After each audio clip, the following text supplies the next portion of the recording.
48 দলের লড়াই শেষে শিরোপা উঠবে কার হাতে, এবার সেটাই ভবিষ্যৎবাণী করে জানিয়ে দিলেন ফুটবলের পণ্ডিতেরা। ব্রিটিশ গণমাধ্যম স্পোর্টস বাইবেলকে দেয়া সাক্ষাৎকারে শিরোপা জিতবে কারা সেটাই বলে গেলেন বিশ্ব ফুটবলের বেশ কিছু পরিচিত নাম। অনেকেই বেছে নিয়েছেন আর্জেন্টিনাকে, আবার অনেকের পছন্দের তালিকায় রয়েছে ব্রাজিলের নাম। তবে সবচেয়ে বেশিবার বেছে নেওয়া দলের নামে রয়েছে বিশেষ চমক।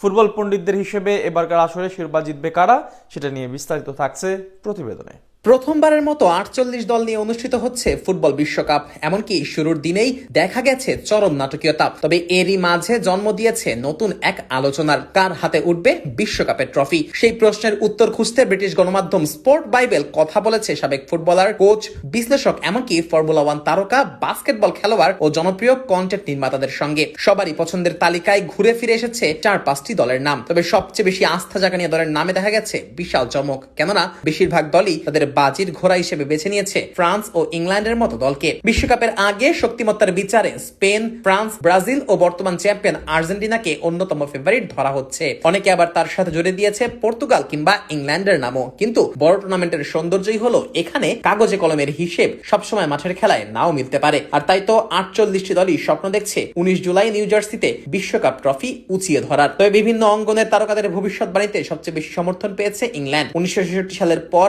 আর বিশ্বকাপ জিততে না পারলেও এবার টমাস টুকেলের উত্তরসূরিদের উপর আস্থা রেখেছেন ইংল্যান্ডের সাবেক অধিনায়ক ওয়েন রুনি, জেমস মিলনার, সাবেক গোলরক্ষক ডেভিড জেমস, বর্তমান তারকা নানি মাদুকে, জনপ্রিয় ইউটিউবার KSI। তাদের বিশ্বাস বহুদিনের অপেক্ষার পর এবার হয়তো সত্যি ফুটবল ঘরে ফিরবে। তবে ইংল্যান্ডের এই জনপ্রিয়তার সঙ্গে একমত নন অনেক বিশ্লেষক। বিশেষ করে বিবিসির দুই পরিচিত মুখ মাইকা রিচার্ডস ও অ্যালান শিয়ারের মত আলাদা। রিচার্ডসের বিশ্বাস ইউরো চ্যাম্পিয়ন স্পেনই এবার বিশ্বকাপ জিতবে। অন্যদিকে শিয়ারের পছন্দ ফ্রান্স। তার মতে ফরাসি দলের আক্রমণ ভাগ তাদের সবচেয়ে বড় শক্তি। ফ্রান্স দলে এত বেশি মানসম্পন্ন ফরওয়ার্ড রয়েছে যে কে একাদশে খেলবেন আর কে বেঞ্চে থাকবেন তা নিয়ে যত দুশ্চিন্তা দিদিয়ের দেশমের। শুধু শিয়ারার নন, ফ্রান্সের পক্ষেই মত দিয়েছেন সাবেক ফরাসি তারকা রবার্ট পিরেস। এমনকি নেদারল্যান্ডসের ম্যাক্স ভার্স্টাপেনও ব্যক্তিগতভাবে নিজের দেশকে সমর্থন করতে চাইলেও বাস্তবতার বিচারে ফ্রান্সকেই সবচেয়ে এগিয়ে রেখেছেন। জার্মান কিংবদন্তি বাস্তিয়ান শোয়েনস্টাইগারের পছন্দ কিলিয়ান এমবাপ্পের ফ্রান্স। তার মতে এবারের আসরে সবচেয়ে ভারসাম্যপূর্ণ ও শক্তিশালী স্কোয়াড ফ্রান্সের।